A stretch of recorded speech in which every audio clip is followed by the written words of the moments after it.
ஸ்ரீ முருகப்பெருமான் திருவடி சரணம். அனைவருக்கும் வணக்கம். இந்த பதிவில் நம்ம ராசி நட்சத்திரம் எப்படி பார்க்கறதுன்னா பார்க்க இருக்கிறோம். சரிங்களா?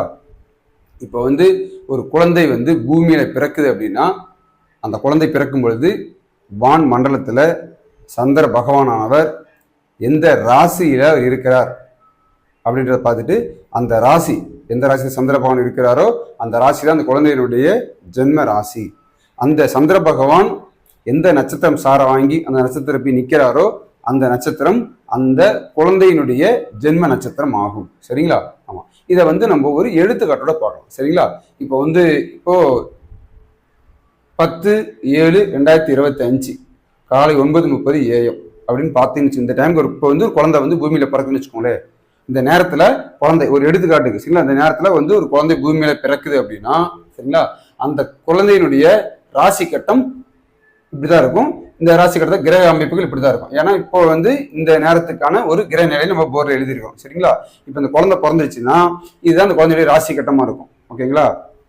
இதுல இப்போ பாத்தீங்கன்னாக்க இந்த கட்டத்துல சந்திர பகவான் எங்க இருக்காருன்னு நம்ம பார்க்கணும். சரிங்களா? இது ஒரு கிரகங்களும் 2 எழுத்துக்கள் மட்டும் தான் எழுதப்பட்டிருக்கும். ஓகேங்களா?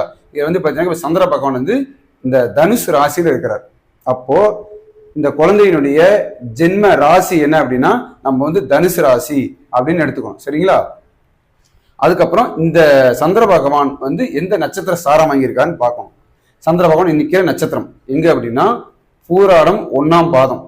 இதுலதான் சந்திர பகவான் இப்போ பிரயாணம் செஞ்சுட்டு இருக்கிறார். சரிங்களா? அப்போ இப்ப பிறந்த அந்த குழந்தையினுடைய ஜென்ம ராசி அப்படிங்கிறது தனுசு ராசி. அந்த குழந்தையினுடைய ஜென்ம நட்சத்திரம் அப்படிங்கிறது பூராட நட்சத்திரம் 1ஆம் பாதம். இப்படிதான் பார்க்கணும். சரிங்களா? அப்போ ஒரு குழந்தை பிறக்கும் பொழுது பிரபஞ்சத்துல எந்தெந்த கிரகங்கள் எங்கெங்க இருக்கு அப்படின்றது அமைப்பு தான் இது. இதுல ராசிங்கிறது அந்த சந்திர பகவானை மட்டும் நம்ம எடுத்துக்கிறோம். அந்த சந்திர பகவான் போய் எந்த ராசியில் நிற்கிறார் அப்படின்னா தனுசு ராசி. அந்த சந்திர பகவான் போய் நிற்கிற நட்சத்திரம் பூராடம் 1ஆம் பாதம். அப்போ ராசி தனுசு ராசி, பூராட நட்சத்திரம் 1ஆம் பாதம். இப்படிதான் நீங்க எடுத்துக்கணும். உங்க ஜாதகத்தை கட்டத்தை நீங்க பார்க்கும் பொழுதும் அதுல உங்க ஜாதக கட்டத்துல சந்திர பகவான் எந்த ராசியில இருக்கிறாருன்னு சொல்லிட்டு பாருங்க. அந்த சந்திர பகவான் வாங்கியிருக்க சாரம் என்னன்னு பாருங்க. அதுதான் உங்களுடைய ஜென்ம ராசி, ஜென்ம நட்சத்திரமா இருக்கும். இது ரொம்ப ரொம்ப ஒரு எளிமையான ஈஸியான விஷயம் தான். சரிங்களா? நன்றி, வணக்கம்.